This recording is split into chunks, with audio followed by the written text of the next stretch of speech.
Hello everyone, and welcome to the Week 12 edition of the Wilkes Journal-Patriot's High School Football Rundown presented by Cooks and produced by River Street Productions.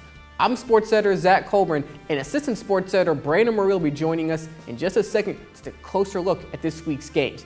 It was Championship Friday in Hayes as the Wilkes Central Eagles capped off a perfect Mountain Valley Athletic Conference schedule by defeating North Wilkes in Hayes. Brandon's got more on that game over the big board.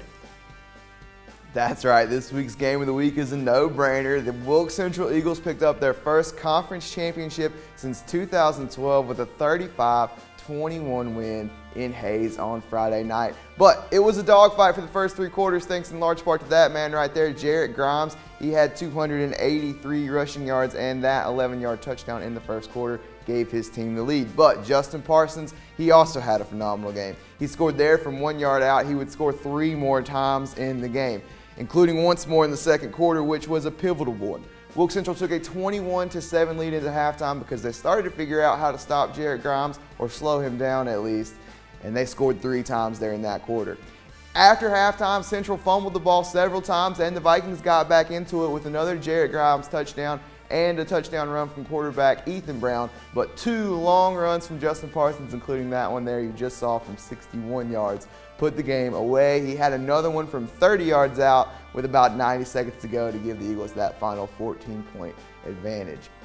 For the game, he had 158 yards on 24 carries and 4 touchdowns, giving him 29 on the ground this season. Tyler Bowles also had a good game on the ground. He had 8 carries for 129 yards, including a 50-yard touchdown run in that pivotal second quarter. Camden Wyatt went 11 for 15 for 90 yards passing. For the Vikings, Jarrett Grimes had 52 carries and 283 yards, like I said, and 2 touchdowns. He's over 2,500 yards on the season, which is a ton, but it was not quite enough on Friday night. Still a great year for the Vikings. They'll be in the postseason, as will Wilkes Central, who will definitely be at home thanks to that conference championship come the postseason. Okay, out in Ronda, West Wilkes and East Wilkes were squaring off, and they were in a doozy as well. West Wilkes picked up a very exciting 21-20 win. We're going to start in the second half. We just saw a 19-yard pass to Devin Couch from Bryce Vestal. That put them up 20-7, but they go for 2 and they don't get it. It turns out to be a huge point in the game because back come the Blackhawks.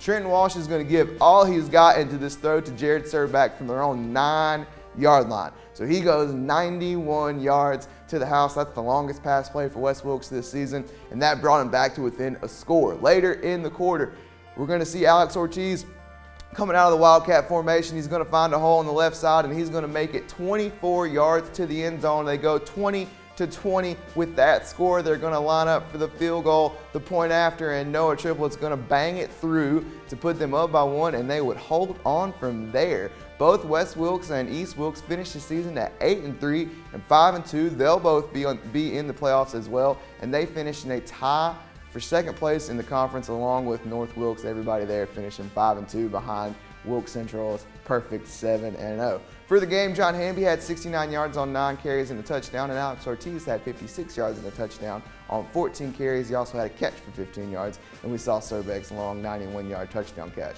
For the for the Cardinals, Bryce Vestal went 7 for 14 for 33 yards and 2 touchdowns. He also had 11 carries for 7 yards and a touchdown. And Mason Hartley had 87 yards on 12 carries for the Cardinals. Okay, Zach, back to you. Thanks, Brandon. All 4 Wilkes County teams will be back in action in 2 weeks as Hurricane Matthew affected teams in the eastern part of the state, preventing them from finishing the regular season this week. The state playoffs will begin on November 18th. But before we go, we want to send you off with this week's Play of the Week presented by River Street Productions. Brandon, let's see it. Okay, we're going to go back to Ronda for that nail biter. The Blackhawks picked up that 21-20 win.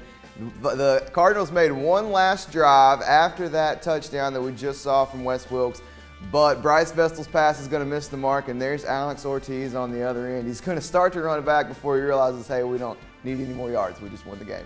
So congratulations to the Blackhawks on a great year. Also the Cardinals, like we said, the top 4 spots in the Mountain Valley Athletic Conference, all belonging to West Wilkes teams. So we're excited to see what will happen when the playoffs get underway. Before we go, we'd just like to say, if you haven't voted yet, go ahead and do that tomorrow on Election Day. Okay, Zach, send us home. Okay, this has been the Week 12 edition of the Wilkes Journal-Patriot's High School Football Rundown presented by Cooks. Be sure to follow us on Instagram and Twitter at WJP_sports, and thank you for watching.